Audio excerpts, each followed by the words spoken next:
हरिपुर नाम के गांव में एक रामपाल नाम का किसान हुआ करता था, जो बहुत ही मेहनती था। अपनी मेहनत के बलबूते से वो अपने घर का सारा खर्च उठाता और अपने खेतों की भी अच्छे से देखभाल करता। हर बार की तरह इस बार भी रामपाल ने अपने खेतों में गेहूं की फसल बोई और उसे पूरा विश्वास था कि इस बार जो फसल होगी उससे वो अपना सारा कर्जा चुका देगा। हे मेरे प्रभु, इस बार तो लगता है फसल बहुत अच्छी होगी और आपके आशीर्वाद से मैं अपना सारा कर्जा चुका दूंगा। बस इसी तरह खुशी खुशी ये सोचते हुए रामपाल अपने घर की ओर चल दिया कि इस बार की फसल से वो अपना सारा कर्जा चुका देगा और पूरे साल बिना किसी तंगी के घर खर्च आराम से चलाए। वहीं रामपाल जब घर आ जाता है तो उसकी पत्नी सुधा उसे खाना परोसती है। अरे वाह भगवान, आज तो तुमने बहुत अच्छा खाना बनाया है। लगता है 36 के 36 पकवान आज तुमने मेरी थाली में ही परोस दिए हैं। क्या बात है। अरे नहीं, बात तो कुछ नहीं है। बस आज आपको इतना खुश देखा तो सोचा आज आप ही के पसंद का ही खाना बना देती हूँ। वैसे भी ऐसा खाना कभी कभी ही तो बनता है, इसलिए बना दिया। अरे भगवान, तुम चिंता मत करो। अब तो हम ऐसा खाना रोज ही खाएंगे। बस एक बार फसल पक जाने दो, फिर उसको अच्छे दामों में ले जाकर बाजार में बेचूंगा और अपना सारा कर्जा उतार दूंगा। और फिर हमें किसी के आगे हाथ भी नहीं फैलाने पड़ेंगे। पूरे 2-3 साल आराम से निकल जाएंगे हमारे। इस बार मुझे पूरी उम्मीद है कि फसल बहुत अच्छी होगी। अरे वाह, फिर तो मजा ही आ जाएगा।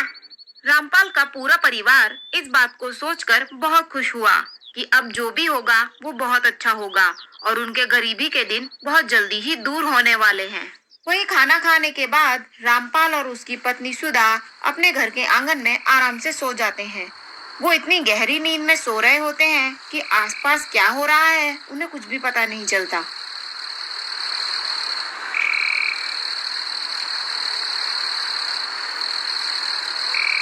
तभी एकाएक आसमान में बिजली चमकने लगती है और उसके साथ तेज मूसलाधार बारिश होने लगती है।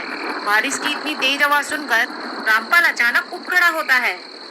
हे मेरे प्रभु, ये कैसा संकट आ गया। बिना मौसम के बरसात हो गई।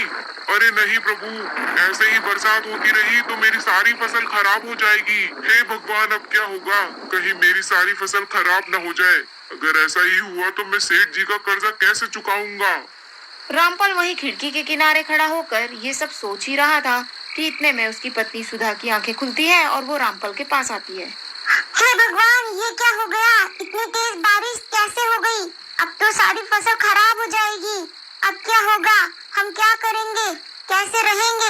सुधा की बातें सुनकर रामपाल भी थोड़ा परेशान हो जाता है। अरे नहीं, ऐसा मत बोलो। ये तो बिन मौसम की बरसात है, बहुत जल्दी बंद हो जाएगी, मुझे ऐसा लगता है। पर होने को कुछ और ही मंजूर था। तेज बिजली के कड़कने के साथ बारिश की बौछार और तेज हो गई। रामपाल और उसकी पत्नी आपस में बात कर ही रहे थे कि वो बारिश और तेज हो गई। वो तो रुकने का जैसे नाम ही नहीं ले रही थी।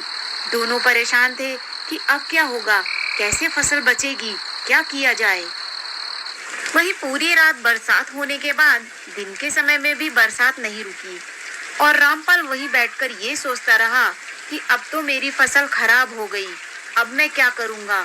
वहाँ तो कुछ भी नहीं बचा होगा। बरसात अपने जोरों पर थी और चारों तरफ खेतों में पानी ऐसे बह रहा था जैसे मानो वहाँ पहले कभी कोई खेत था ही नहीं। जैसे तैसे बरसात बंद हो गई। रामपाल अपने खेत पर पहुंचा। वहाँ का नजारा देखकर वो बहुत परेशान और दुखी हो गया। सारा खेत बाढ़ के पानी से तबाह हो गया, सारी फसल खराब हो गई। वो सोचने लगा कि अब क्या होगा। चारों तरफ उसने नजरें दौड़ाई पर उसे कुछ समझ में नहीं आया। वो बेचारा वहीं बैठकर फूट फूट कर रोने लगा। वो इतना परेशान हो गया, उसे समझ ही नहीं आ रहा था कि वो अब क्या करेगा। वो रोता रोता वहां से चल दिया, मन में बहुत सारी परेशानियां, बहुत सारे सवाल लेकर कि अब क्या होगा, कैसे होगा। हे भगवान, ये क्या हो गया। सारा खेत बाढ़ से बह गया।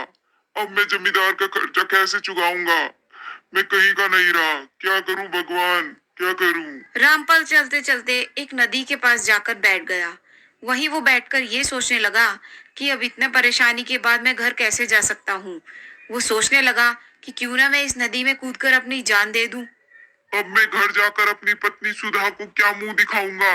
मैं कैसे कहूंगा उससे कि सारी फसल खराब हो गई, हम कर्जे तले और दब गए, हम सब बर्बाद हो गए। मैं ये सब नहीं कह सकता। इससे अच्छा तो ये है कि मैं इस नदी में कूद के अपनी जान ही दे दूंगा। और इतना कहकर रामपाल अपने कदम बढ़ाता है उस नदी में छलांग लगाने के लिए। जैसे ही वो उस नदी में छलांग लगाने वाला होता है, उस नदी से उसके सामने एक जलपरी प्रकट हो जाती है, जिसे देखकर रामपाल एकदम चौंक जाता है। हे प्राणी, मैंने तुम्हारी सारी बात सुन ली है। तुम क्यों इस नदी में मरना चाहते हो? ऐसी क्या परेशानी है तुम्हें? हे जलपरी, अब मैं तुम्हें क्या बताऊं? मेरा सारा खेत बाढ़ में बह गया। मैं कर्जे तले दबा हूँ। मेरे पास खाने तक का अनाज नहीं है। मेरे बीवी बच्चे भूखे मर जाएंगे। मैं ये सब नहीं देख सकता, इसीलिए मैं अपनी जान दे रहा हूँ। पर मुझे तो तुम एक नेक और अच्छे इंसान लगते हो। तुम्हें जान देना शोभा नहीं देता। तुम्हें ऐसा नहीं करना चाहिए। अगर तुम ऐसा करोगे तो तुम्हारे परिवार का ध्यान कौन रखेगा? तुम ही तो हो जो उनका ध्यान रखोगे। इतना कहकर जलपरी ने रामपाल किसान को एक सोने की असरफियों से भरी पोटली दे दी। ये लो रामपाल, ये सोने की असरफियों से भरी पोटली तुम ले जाओ। इससे तुम्हारी सारी परेशानियां दूर हो जाएंगी। तुम अपना सारा कर्ज चुका सकोगे और अपने घर वालों का भी ध्यान रख सकोगे। रामपाल जलपरी की बातें सुनकर रोने लगा। जलपरी की बातें सुनकर रामपाल वो सोने की असरफियों से भरी पोटली लेने के लिए तैयार हो गया। रामपाल ने जलपरी को धन्यवाद किया और उस सोने से भरी असरफियों की पोटली को लेकर वो अपने घर की ओर चल पड़ा। रास्ते में चलते चलते वो यही सोचने लगा कि अगर ये जलपरी ना होती तो उसका आज कुछ भी नहीं होता। और वहीं जलपरी भी वापस नदी में खो गई। उधर रामपाल भी हंसी खुशी अपने गांव पहुंच गया और मन ही मन वो ये सोचने लगा कि अगर आज वो जलपरी ना होती तो शायद उसकी मुसीबत कभी खत्म न होती।